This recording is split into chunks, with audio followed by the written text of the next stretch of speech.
These cheap Chinese EVs could do great in Canada. Canada wants to bring in imported Chinese EVs, up to 49,000 units for the first year, topping out at 70,000 cars by year 5. It's not clear yet which Chinese brands will come to Canada, but the tariff rate favors cars around $35,000 Canadian or $25,000 United States dollars. Prime Minister Mark Carney has also suggested a joint venture program to attract investment from Chinese brands to Canada. Canada has been on a lot of people's minds lately, and not just because of President Donald Trump's designs on the sovereign nation as America's 51st state. While the United States shuts out Chinese cars, Canada has lowered its tariffs to attract cheap new electric imports, a potentially transformational moment for the North American auto industry. Of course, there's a quota on these models, but it looks like there's a ray of possibility that soon Canadian drivers could witness the glory of BYD or Geely. But the provisions for Chinese cars to reach Canadian roads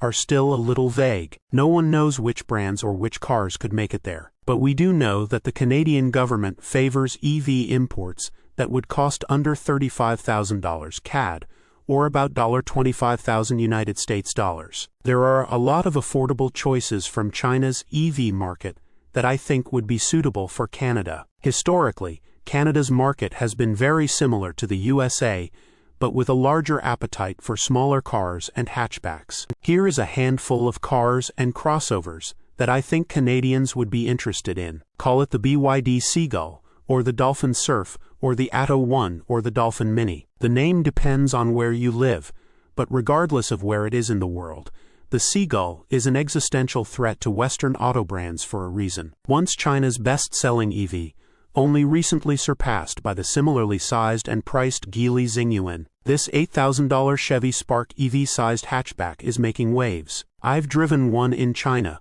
while my colleague Andre Nadelia has driven the European market Dolphin Surf. Both of us came away impressed at just how sophisticated BYD's smallest EV is for the price. Now, it's likely that BYD would never ship out its dirt-cheap $8,000 version to Canada. The very short nose of the Chinese market car likely means it would never pass North American crash standards, and the 75-horsepower motor is too slow for North American roads. However, the upgraded crash structure and boost in power up to 145 horsepower and larger 45 kilowatt-hours battery would make the car significantly more comfortable. In Australia, this car starts at $23,990, or about $16,700, for a brand new unit with the 30 kilowatt-hours battery and the smaller 88 horsepower motor. The higher trim with the larger battery would be $27,990 Australian dollars,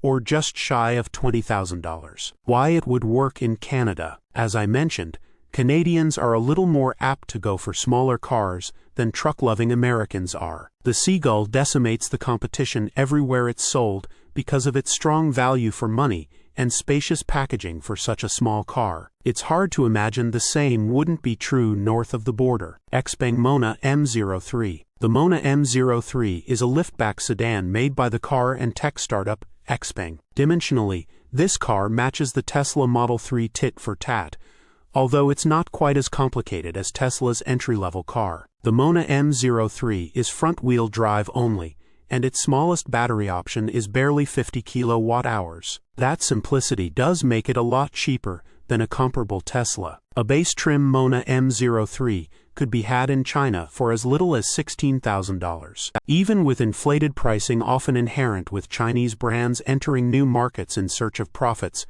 the Mona feels like there's a lot of room to make things happen. Oh, and fun fact, did you know that Mona is an acronym? Xpeng says it means made of new AI, while the M03 part is sort of a thinly veiled shot at the Model 3. Why it would work in Canada? Nobody has yet delivered the Toyota Corolla of EVs on this continent. The Mona M03 comes close to that ideal, even if it ends up around $30,000 CAD, if it's well-equipped and solid on range. It could be a serious competitor in the affordable sedan class, bringing price parity to electric cars and ICE ones in the compact sedan class. Dongfeng Nami 06. We don't talk much about Dongfeng here at insideevs. This state-owned manufacturer has deep ties with Nissan, operating as its joint venture partner for Chinese operations. Thus, much of Dongfeng proper's passenger car lineup at one point shared a lot of under-the-skin guts with Nissan products you've probably seen before. Dongfeng's latest products are mostly self-developed now though. The Nami 06 is a subcompact crossover about the same size as the Nissan Kicks. Power comes from an electric motor, good for a respectable 181 horsepower, fed by either a 45 or 52 kilowatt-hours battery. In China, a base Nami 06 can be had for as little as $12,500, but once again, after alterations and profit-seeking, I don't think that price is feasible for Western markets. I'd guesstimate that it could slip in under $25,000 if needed. Why it would work in Canada. It's no secret that generally buyers are in search of affordable cars, but crossovers especially. The Nami 06 looks like it provides all of the goodness we've seen in sedan or hatchback cheap EVs, but in a crossover body, for about the same price. GAC Ion UT. GAC is also probably another group you may not have heard of. This manufacturer has operated a joint venture contract builder for both Honda and Toyota for years, responsible for nearly all of the Corollas or Civics seen on Chinese streets. It's even exported to Canada before. In 2011, Honda sourced Canadian market fits from GAC Honda. Ion is a sub-brand of GAC. It sells electric cars, including this Chevy Bolt-sized Ion UT.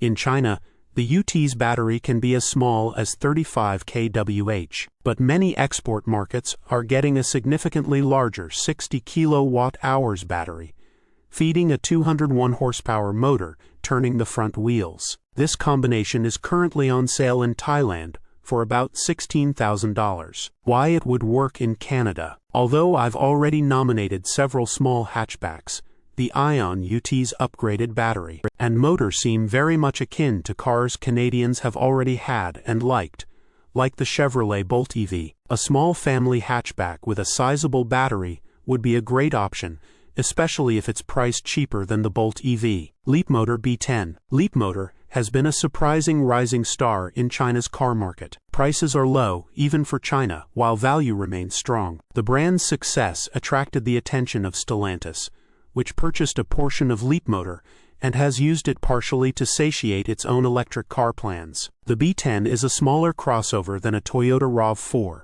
aimed at buyers seeking a lot of space and value for not much money. Power comes from a 210 horsepower motor, turning the rear wheels, fed by a 67 kilowatt-hours battery. There is no AWD dual motor option, but Leapmotor has promised that a FEV hybrid version is coming soon. Pricing in the Australian market is $38,990 Australian dollars, or $27,200, a little higher than the $25,000 cutoff. Why it would work in Canada. Like the Dongfeng Nami 06, there's a real desire for cheap EV family-oriented crossovers. The B10 is part of Leapmotor's global push and is already making inroads into markets outside China. This crossover's big interior and low price would resonate hard in markets where value is of the utmost concern. Wuling Bingo S.